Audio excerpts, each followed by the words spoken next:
Hello and welcome to a quick demo of Escape the Derpy Dungeon with me, Val, the creator of the game. So let's get started. I've got my deck here. I have removed my clubs and jokers. As I've been instructed from the rulebook. I have 2 dice and I have a little d20 with a llama on it, which is awfully cute, ready to demo the game. So we've got our dungeon deck here, and the first thing we're going to do is put 3 cards out from the deck, and then we're going to turn over the middle. This is a room of the dungeon, and our first very exciting monster is Pant Squatch, who has seen things, worn things, and regrets both. So what we're going to do is we're going to take our dice. This is a diamond, so it's a normal monster card, and we're going to roll 2 dice. I need to try and get 4 or more to beat Pant Squatch, so wish me luck. Listen to how clacky these dice are, it's so joyful. All right, I've got a 10, fantastic. So that's obviously more equal or more than 4. So I've beaten Pant Squatch. So Pant Squatch goes to the discard pile over here. Let's make sure they can see that on the camera. Yes, perfect. So now I get to loot the room. I've got Butchroom, who is a healing card, the 9 of hearts. So I'm going to equip him in my healing slot. And now I get to decide if I'm going to loot the other card or not. I'm going to give it a go. It's early days. Let's have a go. And it's Dave. Fantastic. Dave is the 3 of hearts, which is a healing card. I could replace Butchroom with Dave, but he's only 3 and he's worth 9. So I'm going to get rid of Dave. See you later, Dave.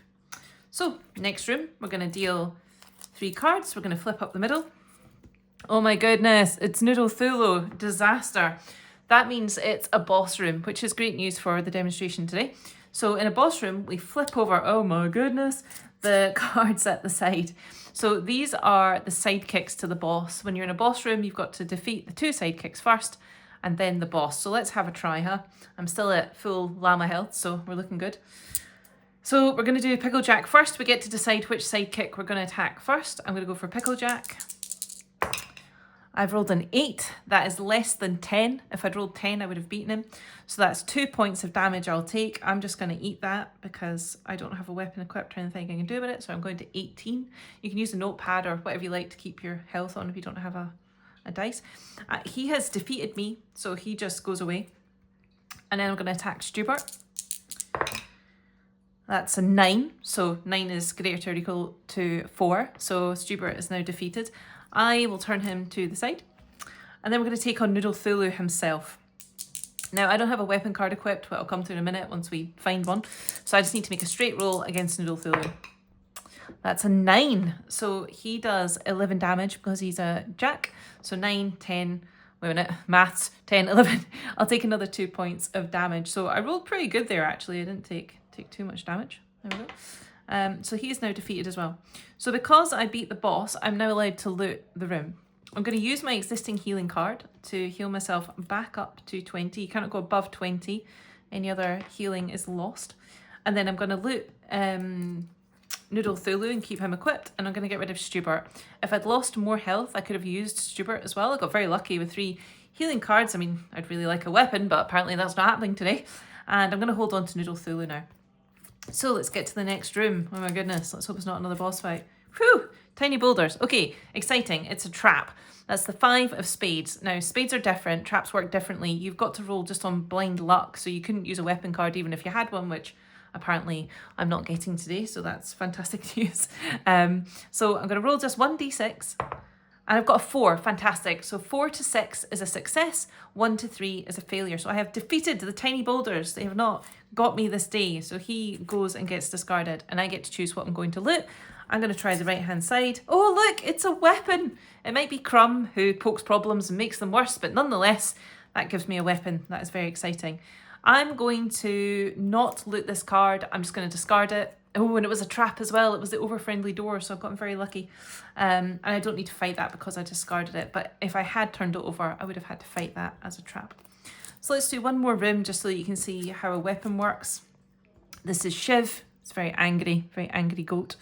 I'm going to attack Shiv.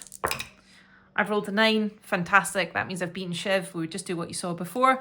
But imagine for a second that I had rolled 5, right? If I rolled 5. That means I've not beaten Shiv because I need 7 or above. So I've got a deficit of 2.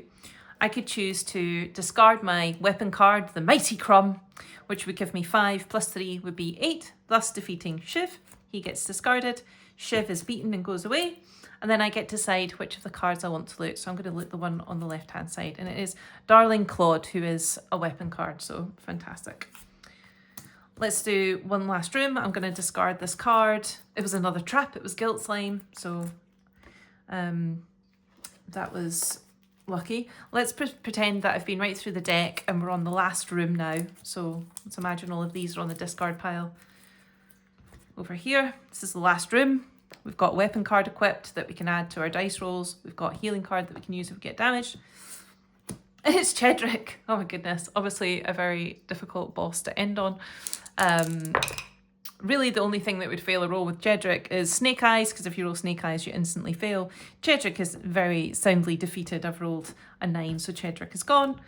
You still need to loot in the last room because it could be a trap. It is a trap. Oh my goodness, it's the Vindictive Machine. He dispenses potions and Scorn, mostly Scorn. I can't use Claude to try and defeat the machine. I've got to roll 11 or more. I've got to roll 4 to 6 on one dice to defeat him. If it was a monster, it'd be 11 or more. It's a hot day. My brain is not working. So we're going to roll this guy and see if we get 4 to 6. Come on, dice. That's a 3, yeah. So I guess I'm taking 11 points of damage. Fantastic. That's great. So I'm gonna go down to 9 health. So he's gone. I could use my Noodle Thulu to heal up, but I mean, we've completed the dungeon now, so it doesn't really matter. But let's say we end up full health. If I'm feeling dangerous, I guess I could flip this over, but there's no real point doing that because you finished the dungeon anyway. But we got Flightweight Winston, which is very nice. And that is Escape the Derpy Dungeon. You can then reset the dungeon and play as much as you like.